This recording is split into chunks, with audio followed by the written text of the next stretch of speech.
Hello dear students, welcome to the class, welcome to this session of ICT virtual classroom. Dear students, मेरा नाम है Rajesh Tamola, teacher science ICT virtual classroom Dehradun से। और इस session में हम लोग डिस्कस करने वाले हैं कक्षा 10 के विज्ञान को, क्लास 10 साइंस को। डियर स्टूडेंट, सबसे पहले मैं होप करता हूँ, उम्मीद करता हूँ आप सबके सब फिट फाइन और हेल्थी होंगे और बिल्कुल रेडी होंगे क्लास के लिए। आप लोग अपनी पोजीशंस ले चुके होंगे, आपके हाथ में अपनी नोटबुक और पेन होगा जिसमें आप यहाँ की जो चीज़ें हैं उनको नोट डाउन करते हैं। अपनी प्रीवियस क्लासेस में डियर स्टूडेंट्स हम लोग बात कर चुके हैं धातुओं के रासायनिक गुणधर्म के बारे में, यानी कि केमिकल प्रॉपर्टीज ऑफ मेटल्स, जिसमें हम लोग धातुओं की रासायनिक अभिक्रियाएं पढ़ रहे हैं।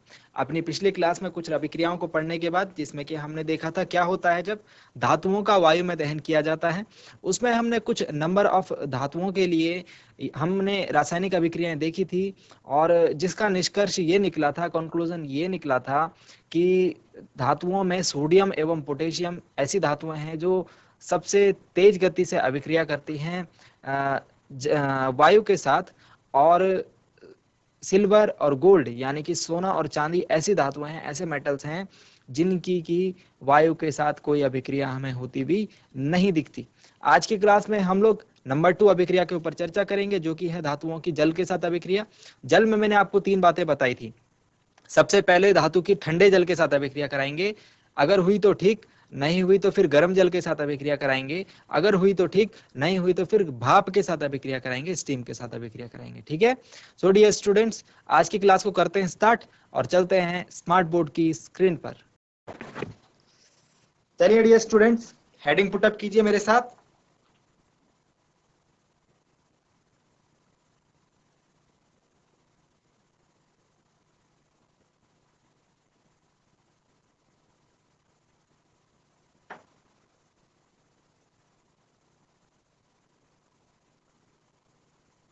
ये हम दूसरे नंबर की अभिक्रिया पढ़ रहे हैं, तो आप 2 नंबर की हेडिंग भी डाल सकते हैं।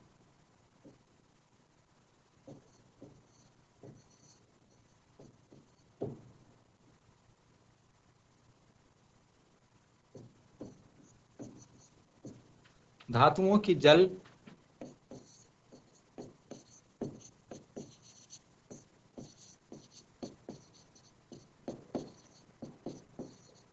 के साथ अभिक्रिया।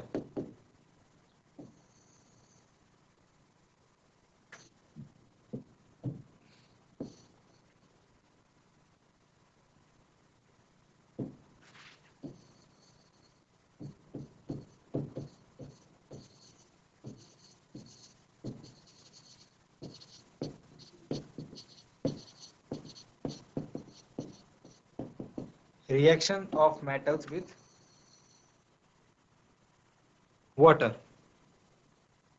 देखिए डियर स्टूडेंट्स, इस अभिक्रिया के बारे में अगर बात की जाए तो नीचे हम एक अरेंजमेंट देख रहे हैं, एक व्यवस्था देख रहे हैं जो कि धातु पर भाप की क्रिया को समझा रही है। ठीक है। और भाप मैंने कब बताया था, भाप जो है हमारे पास लास्ट ऑप्शन होगा अभिक्रिया कराने का। ठीक है। कौन सा ऑप्शन होगा, लास्ट ऑप्शन। सबसे पहले हम ठंडे जल के साथ अभिक्रिया कराएंगे, फिर उसके बाद गर्म जल के साथ, और फिर उसके बाद भाप के साथ। तो मैंने आपको बताया है अपनी लास्ट क्लास में, धातु जब जल के साथ अभिक्रिया करती है तो धातु हाइड्रोक्साइड बनाती है। ये 2 स्टेप अभिक्रिया होती है। पहली अभिक्रिया जो है समान होती है, जैसे कि हमने धातु की ऑक्सीजन के साथ अभिक्रिया देखी थी, और उसके बाद इंटरमीडिएट प्रोडक्ट बनता है धातु ऑक्साइड, और वो पुनः जल के साथ अभिक्रिया करके धातु हाइड्रोक्साइड बनाता है। यहाँ पर भी पैटर्न कुछ ऐसा ही है। सोडियम और पोटेशियम जो है तुरंत अभिक्रिया कर लेते हैं ठंडे जल के साथ ही। सोडियम और पोटेशियम धातुएं तुरंत अभिक्रिया कर लेते हैं ठंडे जल के साथ ही, और ये अभिक्रियाएं काफी ऊष्माक्षेपी होती हैं। ठीक है। इस अभिक्रिया में जो हाइड्रोजन गैस बनती है वो जल जाती है तुरंत, इतनी ज्यादा ऊष्माक्षेपी होती है, इतनी ज्यादा एनर्जी, इतनी ज्यादा हीट इसमें जनरेट होती है कि अभिक्रिया में बनने वाली हाइड्रोजन गैस तुरंत ही जल जाती है। उसके बाद कैल्शियम है, कैल्शियम की अभिक्रिया थोड़ा स्लो होती है। ठीक है। और कैल्शियम के बाद हम लोग मैग्नीशियम को देखते हैं, तो मैग्नीशियम की ठंडे जल के साथ अभिक्रिया नहीं होती, तो मैग्नीशियम के लिए हमको गर्म जल लेना होता है। ठीक है। मैग्नीशियम के बाद एल्यूमिनियम, जिंक और आयरन का नंबर आता है, तो ये ना तो ठंडे जल के साथ अभिक्रिया करते हैं एल्यूमिनियम, जिंक और आयरन, ना ही गर्म जल के साथ, तो हम इनकी फिर भाप के साथ अभिक्रिया कराते हैं। तो मैंने आपको बताया ना किस तरीके से ध्यान रखेंगे, पहले ठंडे जल के साथ हो गई तो ठीक, ये भी ठंडे जल के साथ पर स्लो अभिक्रिया करेगा, ये गर्म जल के साथ, और इनकी फिर भाप के साथ अभिक्रिया कराते हैं। और उसके बाद लास्ट में जो बची लेड, कॉपर, सिल्वर, सोना और चांदी, ये तो ठंडे जल के साथ और गर्म जल के साथ किसी के साथ भी अभिक्रिया नहीं करते। ठीक है, तो इस प्रकार से अभिक्रिया का क्रम आपको ध्यान रखना। चलिए सबसे पहले इस अरेंजमेंट को डिस्कस करते हैं। यहां पर हो क्या रहा है, यहां पर आप देखेंगे बच्चों, तो सबसे पहले आपको एक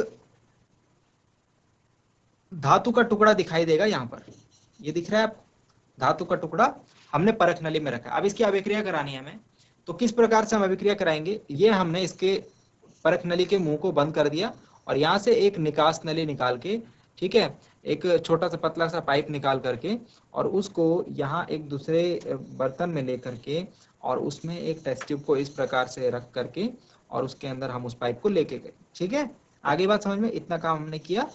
अब हमने क्या किया, जिस धातु की अभिक्रिया करानी है उसको हमने इस परख नली के अंदर रखा, ये देखिए धातु, और यहाँ पर जल के लिए हमने क्या करा, कांच का जो तंतु है ना, ग्लास का जो वूल है, ग्लास वूल होती है ना, ग्लास का, इसको हम कहते हैं ग्लास वूल। जैसे कपड़ा होता है ना, कपड़ा पानी, अगर हम कपड़े को पानी से भिगाएंगे तो पानी को सोख लेता है, ऐसे ही कांच तंतु है, इसको पानी से भिगाते हैं तो सोख लेता है। तो इसको हम क्या कर दिया, परख नली के अंदर इस प्रकार से अरेंजमेंट कर दिया। अब जो कांच का तंतु है इसमें तो पानी होगा, इसके नीचे हमने क्या कर दिया, ये बर्नर लगा दिया, मतलब आग जला दी। ठीक, अब इसमें से जो पानी होगा वो गर्म होने लगेगा और गर्म होकर वो क्या बनेगा, भाप बनेगा। क्या बनेगा, भाप बनेगा। और भाप किस साइड जाएगी, इस साइड, रास्ता तो इधर ही है। वो भाप के रास्ते में धातु का टुकड़ा आएगा और धातु और भाप की अभिक्रिया होगी। धातु और भाप की क्या होगी, अभिक्रिया होगी। अपनी पिछली क्लास में हमने बताया है कि इस अभिक्रिया में जब धातु अभिक्रिया करती है जल के साथ, तो हमारे पास जो उत्पाद बनता है वो धातु का हाइड्रो ऑक्साइड बनता है, धातु का हाइड्रो ऑक्साइड,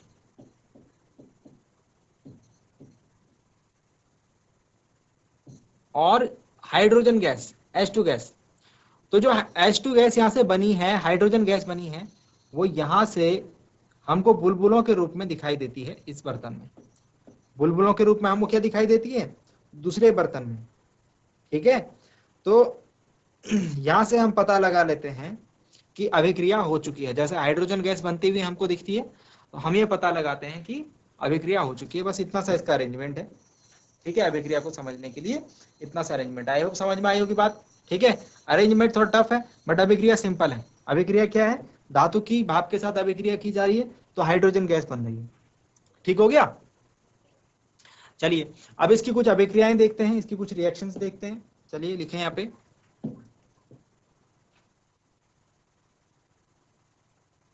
मैंने कल जो आपको बेसिक रिएक्शन लिखाई थी उसको दोबारा से लिख लीजिए एक बार ताकि आपको ध्यान रहे।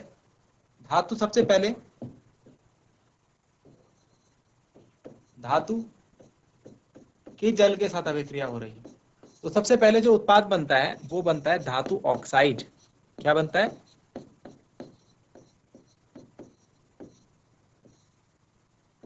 धातु का oxide plus hydrogen plus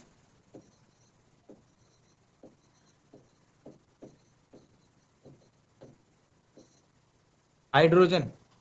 okay, next जो धातु ऑक्साइड है, मेटल ऑक्साइड है,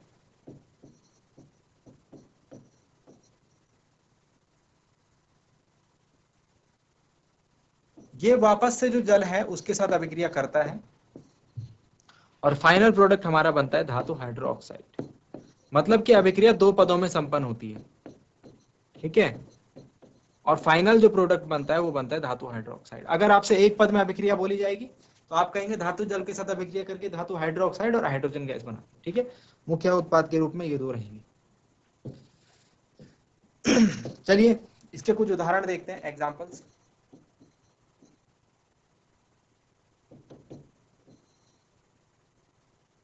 एग्जाम्पल नंबर 1 के ऊपर चर्चा करें तो सबसे पहले अगर हम तो धातु की जगह लेते हैं सोडियम और जल तो आप जानते ही हैं, जल का रासायनिक सूत्र H2O होता है।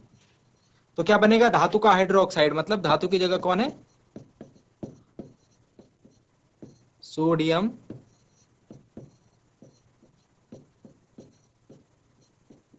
Hydroxide plus hydrogen gas.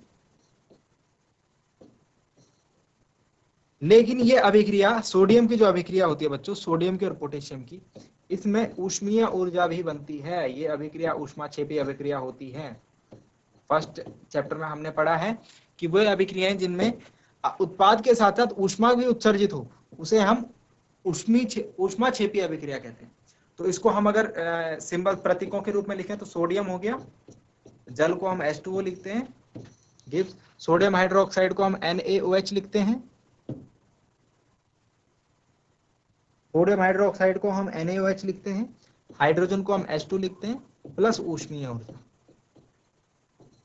ये आपको इस प्रकार से अभिक्रिया लिखनी है। तो ये हो गई सोडियम की जल के साथ अभिक्रिया। सेम एज पोटेशियम की भी होगी, पोटेशियम जल, पोटेशियम हाइड्रोक्साइड बनेगा, हाइड्रोजन गैस बनेगी और वहां पर भी ऊष्मीय ऊर्जा निकलेगी, क्योंकि पोटेशियम और सोडियम दोनों ज्वलनशील धातु हैं।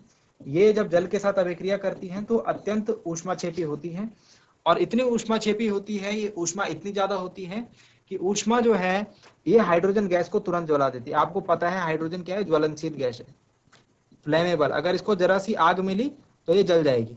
तो यहाँ से ऊष्मा उत्पन्न हुई, मतलब हल्की सी आग मिली तो हाइड्रोजन भी तुरंत क्या हो जाती है, जल जाती है इस अभिक्रिया में। ठीक है, बात याद रहेगी। ओके, Na मतलब सोडियम, K मतलब पोटेशियम, ध्यान रहेगा ये बात। अभिक्रिया संतुलित कर लेते हैं हम, अभिक्रिया को संतुलित कर लेते हैं। चलिए तो NaH2O, हाइड्रोजन 2 है, ओके, इधर HOH है, 3 हाइड्रोजन हो रहे, 2 लगाते हैं इधर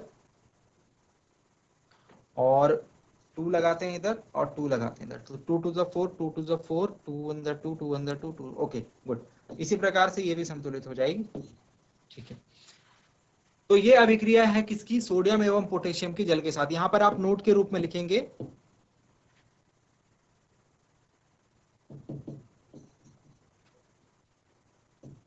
सोडियम, उतार लीजिए इसको, मेरे साथ साथ लिख लीजिए, सोडियम एवं पोटेशियम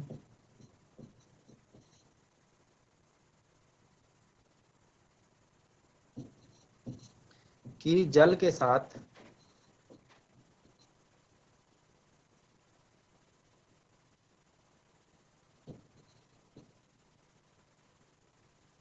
अभिक्रिया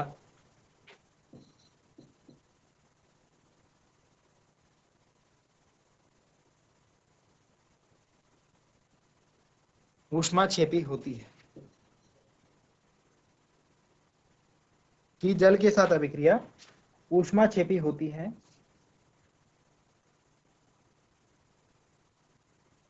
एवं उत्सर्जित हाइड्रोजन एवं उत्सर्जित हाइड्रोजन गैस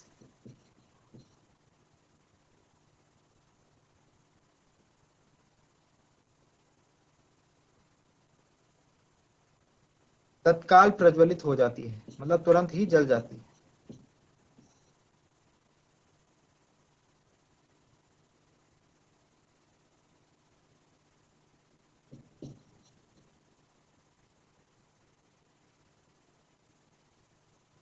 ओके, ये बातें आप ध्यान रखेंगे। सोडियम पोटेशियम की जल के साथ अभिक्रिया ऊष्माक्षेपी होती है एवं उत्सर्जित हाइड्रोजन गैस तत्काल प्रज्वलित हो जाती है, मतलब जो हाइड्रोजन गैस बनी वो तुरंत से जल जाती है। ठीक हो गया। चलिए नेक्स्ट जो अभिक्रिया है हम लोग पढ़ रहे हैं कैल्शियम के बारे में। तो कैल्शियम को लिखो, तो कैल्शियम धातु हो गया, कैल्शियम, कैल्शियम की जल के साथ अभिक्रिया देखो, धातु की जल के साथ अभिक्रिया क्या बनेगा, धातु का हाइड्रोक्साइड, पीछे अभिक्रिया याद है ना, तो मतलब कैल्शियम का हाइड्रोक्साइड,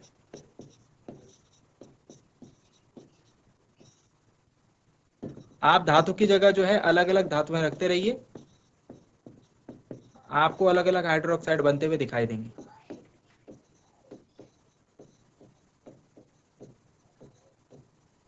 प्लस हाइड्रोजन गैस। ठीक है, ये अभिक्रिया जो है एज कंपेयर टू पीछे वाली जो अभिक्रिया है सोडियम और पोटेशियम, उतनी ज्यादा ऊष्माक्षेपी नहीं होती है ना। जो कैल्शियम की अभिक्रिया है ये थोड़ा स्लो होती है, ये थोड़ा धीरी होती है, तो आप इसमें ऊष्मा उत्पन्न होती हुई नहीं दिखेगी आपको। चलिए इसको समीकरण रूप में लिख लेते हैं, प्रतीकों के रूप में। कैल्शियम प्लस जल गिव्स कैल्शियम हाइड्रोक्साइड, और कैल्शियम हाइड्रोक्साइड का सूत्र याद रखें CaOH whole twice plus hydrogen gas. समीकरण संतुलित करने चलते हैं। समीकरण संतुलित करने के लिए हमारे पास यहाँ पर 2 लगा देंगे, तो 2 to the 4, 2 to the 4 and oxygen 2। Okay, I think it is balanced. ठीक है, तो ये अभिक्रिया हमारे पास। यहाँ पर आप एक फिर से नोट लिखेंगे, यहाँ पर आप एक फिर से नोट लिखेंगे। हर अभिक्रिया में एक नोट है, हर अभिक्रिया से रिलेटेड एक इंपॉर्टेंट और इंटरेस्टिंग बात है। कैल्शियम की जल के साथ अभिक्रिया धीमी अभिक्रिया होती है, इसको तो आप यहाँ साइड में मेंटेन लिख सकते हैं समझने के लिए। अभिक्रिया कैसी होती है? धीमी अभिक्रिया होती है, स्लो रेट से होती है रिएक्शन। ठीक, परंतु इसमें बनने वाली जो हाइड्रोजन गैस है, इसमें जो बनने वाली हाइड्रोजन गैस है, इसके बुलबुले कैल्शियम की सतह पर चिपक जाते हैं, और जब इसके बुलबुले कैल्शियम की सतह पर चिपक जाते हैं तो कैल्शियम तैरना प्रारंभ कर देती है। ये आपको लिखना है। हाइड्रोजन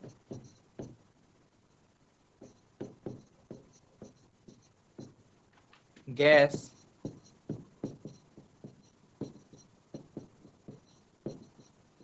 के बुलबुले, हाइड्रोजन गैस के बुलबुले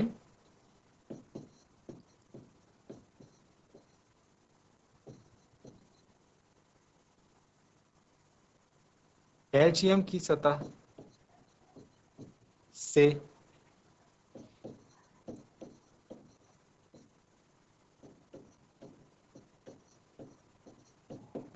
चिपक जाते हैं, अतः कैल्शियम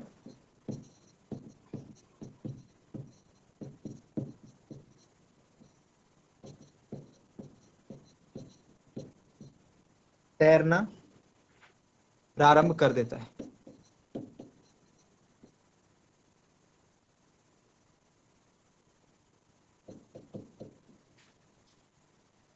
ठीक है, तो ये अभिक्रिया है, इस अभिक्रिया से संबंधित आपको ये बात ध्यान रखनी है। अब नेक्स्ट कुछ नेक्स्ट धातुओं के बारे में बात करते हैं। मैग्नीशियम की अगर बात करें, मैग्नीशियम, तो मैग्नीशियम से रिलेटेड आपको एक ध्यान रखना है पॉइंट, कि जो जल के साथ अभिक्रिया करेगा, ये जल कैसा होगा? गर्म जल होगा, ठंडे जल के साथ अभिक्रिया नहीं करता। मैग्नीशियम गर्म जल के साथ अभिक्रिया करके कौन सा हाइड्रोक्साइड बनाएगा? Magnesium hydroxide. ठीक है, धातु हाइड्रोक्साइड।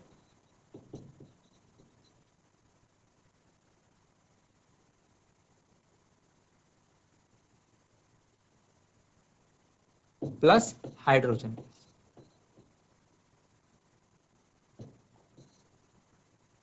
चलिए इसे प्रतीक रूप में लिख लेते हैं। मैग्नीशियम प्लस गर्म जल, जल चाहे गर्म हो, ठंडा हो, भाप हो, उसका सूत्र H2O ही रहता है, MgOH whole twice plus hydrogen, MgOH whole twice plus hydrogen. समीकरण संतुलित कर लेते हैं। 2 2, तो ये भी कुछ इसी तरीके से संतुलित हो जाएगी। यहाँ पर आप सिमिलरली बात करेंगे कि ऐसा ही कुछ होता है जैसा कैल्शियम की अभिक्रिया में हुआ था, तो यहाँ पर भी नोट लिख देंगे। हाइड्रोजन गैस के बुलबुले मैग्नीशियम की सतह पर चिपक जाते हैं,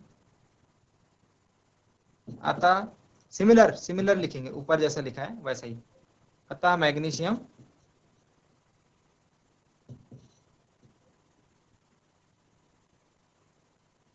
तैरना प्रारंभ कर देता है।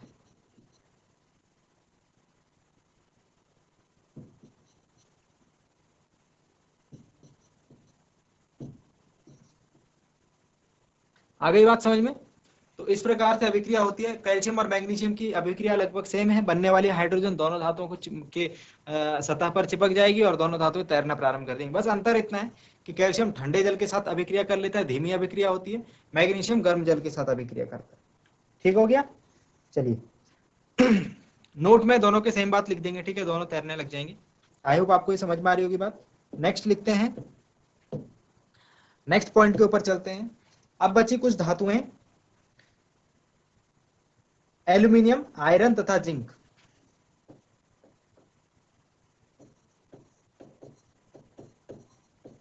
एल्यूमिनियम, आयरन तथा जिंक, ये धातुएं ऐसी हैं ठंडे और गर्म जल के साथ अभिक्रिया नहीं करती हैं कि अभिक्रिया, इसीलिए हम इनकी अभिक्रिया किसके साथ करते हैं, भाप के साथ। और भाप के साथ कैसे अभिक्रिया करते हैं ये हमने चैप्टर के स्टार्टिंग में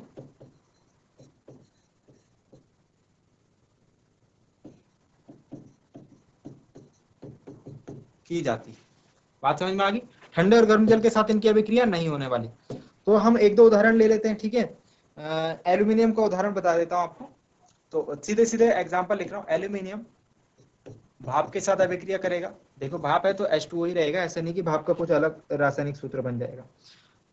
तो ये बनेगा Al2O3 प्लस हाइड्रोजन गैस। यहां पर ध्यान देना ऑक्साइड बनेगा, धातु का ऑक्साइड बनेगा, ठीक है। यहां पर ये ध्यान देना धातु ऑक्साइड, हाइड्रोजन हाइड्रो ऑक्साइड नहीं बनेगा, यहां पर धातु ऑक्साइड प्लस हाइड्रोजन बनेगा, ये बात ध्यान रखना, ठीक है। इसी प्रकार से अगर हम देखें आयरन की अभिक्रिया Fe, आयरन की भाप के साथ अभिक्रिया, तो आयरन का ऑक्साइड बनेगा Fa2O3 plus Fe3O4 plus hydrogen gas. Okay, समीकरण अगर संतुलित की जाए तो 2, 3 and 3, 2, 3 and 4 and 4, ठीक है। तो इस प्रकार से आप जो समीकरण संतुलित कर सकते हैं। ये एल्यूमिनियम, आयरन और जिंक की अभिक्रिया किसके साथ की जाती है, भाप के साथ अभिक्रिया की जाती है। और लास्ट पॉइंट यहाँ पर टू बी नोटेड डाउन वो है, लास्ट नोट जो है वो ये है कि लेड, कॉपर, सिल्वर तथा लेड, कॉपर, सिल्वर तथा गोल्ड, 4 धातुओं के नाम याद रखें। धातुएं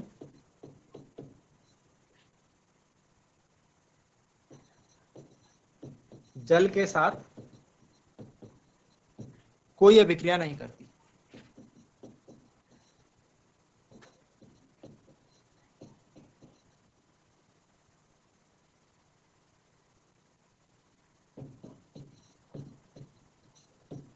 ठीक हो गया। तो ये सभी धातुओं की हमने अभिक्रिया पढ़ ली है। अगर एक यहाँ पर अभिक्रियाशीलता का क्रम बनाया जाए तो सबसे पहले कौन आ रहा है, सोडियम और पोटेशियम ज्वलनशील अभिक्रिया, बिल्कुल ऊष्मा छेपी अभिक्रिया है, ऊष्मा उत्सर्जित हो रही है और हाइड्रोजन भी जल जा रही है। उसके बाद कैल्शियम धीमी अभिक्रिया, मैग्नीशियम गर्म जल के साथ अभिक्रिया, और आयरन, कॉपर, आयरन, जिंक और एल्यूमिनियम ये भाप के साथ अभिक्रिया। यहाँ पर भाप लिख देना इसके ब्रैकेट में, ठीक है, स्टीम। तो यहाँ पर देखेंगे हम सोडियम पोटेशियम की सबसे तेज अभिक्रिया, फिर उसके बाद हमने देखा कैल्शियम की अभिक्रिया, फिर मैग्नीशियम की गर्म जल के साथ अभिक्रिया, फिर हमने देखा एल्यूमिनियम, आयरन और जिंक की अभिक्रिया, और फिर लास्ट में हमने देखा lead, copper, silver and gold की अभिक्रिया। तो हमको क्रियाशीलता का क्रम पता चल रहा है। पिछले हमने पहली प्रकार की अभिक्रिया में भी देखा था कि सोडियम और पोटेशियम की अभिक्रिया क्या हो रही थी, तेज हो रही थी। मतलब सोडियम और पोटेशियम जो ऐसी धातुएं हैं जो कि अत्यंत अभिक्रियाशील हैं हमारी धातुओं में। उसके बाद कैल्शियम का नंबर आ रहा है, मैग्नीशियम का नंबर आ रहा है, फिर इन तीनों का नंबर आ रहा है, फिर उसके बाद लास्ट में इन चारों का नंबर आ रहा है। तो हमारे पास एक सीरीज बनती हुई हमको दिख रही है। 2 प्रकार से हम अभिक्रियाओं को पढ़ चुके हैं और एक श्रेणी हमको बनती हुई दिख रही है। जब हम बाकी 2 अभिक्रियाओं को भी पढ़ लेंगे तो लास्ट में हमारे सामने एक ऐसी सीरीज होगी, एक ऐसी श्रेणी होगी जिसमें सभी धातुएं अभिक्रियाशीलता के क्रम में व्यवस्थित होंगी। ठीक है, उसको हम सक्रियता श्रेणी कहेंगे। तो चलिए नेक्स्ट हेडिंग डाल दीजिए, नेक्स्ट हेडिंग डाल दीजिए धातुओं की अम्लों के साथ अभिक्रिया। थर्ड प्रकार की अभिक्रिया है धातुओं की अम्लों के साथ अभिक्रिया।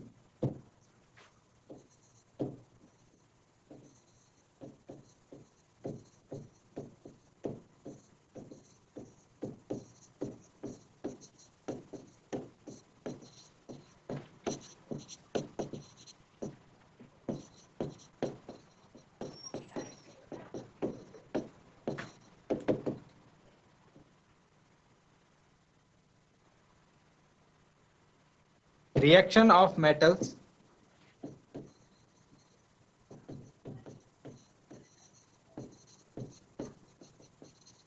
with acid, reaction of metals with acid। तो डियर स्टूडेंट्स, धातुओं की जब अम्लों के साथ अभिक्रिया होती है तो अभिक्रिया को हम इस प्रकार से लिख सकते हैं, धातु प्लस तनु अम्लों के साथ, हम डाइल्यूट एसिड्स के साथ इसकी अभिक्रिया करेंगे, ये बात ध्यान रखना, ठीक है। सांद्र अम्लों के साथ नहीं करेंगे। लवण बनेगा प्लस हाइड्रोजन गैस बनेगी, ये बात आप नोट कर लीजिए, ठीक है। मतलब सबसे पहले हम लोग बेसिक अभिक्रिया देखते हैं, बेसिक स्ट्रक्चर देखते हैं ऑफ रिएक्शन कि क्या होता है। तो धातुएं तनु अम्लों के साथ अभिक्रिया करके लवण और हाइड्रोजन बनाती है। इसमें आप ध्यान रखेंगे, इसमें आपको बस समझनी है बातें, इससे हमको अभिक्रियाशीलता का क्रम और क्लियर होते जाता है। अब इसमें सबसे पहले हम क्या करते हैं, सोडियम और पोटेशियम की अभिक्रिया तो नहीं करते हैं, सोडियम एंड पोटेशियम की अभिक्रिया हम नहीं करते। क्यों? क्योंकि ज्वलनशील अभिक्रिया, बहुत ज्वलन, हमने देखा पानी के साथ ही वो उनकी अभिक्रिया कभी काफी उष्माक्षेपी थी, अगर अम्ल के साथ करेंगे तो अति और उष्माक्षेपी अभिक्रिया होगी। तो सोडियम और पोटेशियम का तो हमको पता है कि इनकी अभिक्रियाशीलता सबसे ज्यादा है, इसीलिए हम इनको टेस्ट नहीं करेंगे।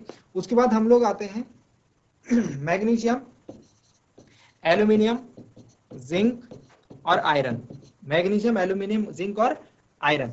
तो हम धातुओं की सबसे पहले एक अम्ल के साथ अभिक्रिया कराते हैं जिसका नाम है नाइट्रिक अम्ल, जिसका नाम है नाइट्रिक अम्ल, नाइट्रिक एसिड। नाइट्रिक एसिड का जो सूत्र होता है बच्चों वो होता है HNO3। तो धातुओं की अभिक्रिया इसके साथ जब की जाती है तो हाइड्रोजन गैस उत्सर्जित नहीं होती। हमने क्या बोला, यहाँ पर हाइड्रोजन गैस उत्सर्जित होनी चाहिए ना। धातु जब तनु अम्ल के साथ अभिक्रिया करेंगे तो लवण बनाएंगे और हाइड्रोजन, लेकिन जब अम्ल की जगह हम नाइट्रिक अम्ल लेते हैं तो हाइड्रोजन गैस उत्सर्जित होती हुई हमें नहीं दिखती, ठीक है। इसके बाद मैग्नीशियम, मैग्नीशियम की हमने देखी तो मैग्नीशियम में हाइड्रोजन गैस बनती हुई हमको दिखाई देती है। इसके अलावा हम ये देखते हैं यहाँ पर कि जो मैग्नीशियम है वो सबसे ज्यादा उसकी अभिक्रिया तेज हमको होती हुई दिखती है, फिर एल्यूमिनियम की, फिर जिंक की और सबसे लास्ट में आयरन की। तो यहाँ पर जो हमारे पास क्रम है अभिक्रियाशीलता का वो थोड़ा और क्लियर हो जाता है। अब तक तो हमको पता था कि सोडियम और पोटेशियम ज्यादा अभिक्रियाशील है, sodium and potassium is more reactive, और उसके बाद कैल्शियम का नंबर आ रहा था। लेकिन अब हमको पता लग गया उसके बाद मैग्नीशियम का, फिर एल्यूमिनियम का, फिर जिंक एंड आयरन का, फिर उसके बाद जो है lead, copper, gold, silver and gold का नंबर आएगा। अब ये वाली जो सीरीज है इसको क्लेरिफाई करना है, इसको हम अगले अभिक्रिया में देख लेंगे, नेक्स्ट अभिक्रिया में। तो हमारे पास जो सीरीज है, जो सक्रियता श्रेणी है, वो काफी क्लियर हो जाएगी कि क्या क्रम है, क्या सीरीज है इन धातुओं की अभिक्रियाशीलता का। So dear students, I hope आज आपको जो बातें बताई गई वो समझ में आई होंगी, इंटरेस्टिंग लगी होंगी और आपने आज की क्लास में कुछ नया जरूर सीखा होगा। मिलते हैं अगली क्लास में एक नए और इंटरेस्टिंग टॉपिक के साथ। क्लास से जुड़ने के लिए आप सभी का बहुत बहुत धन्यवाद। Thank you very much and have a nice day.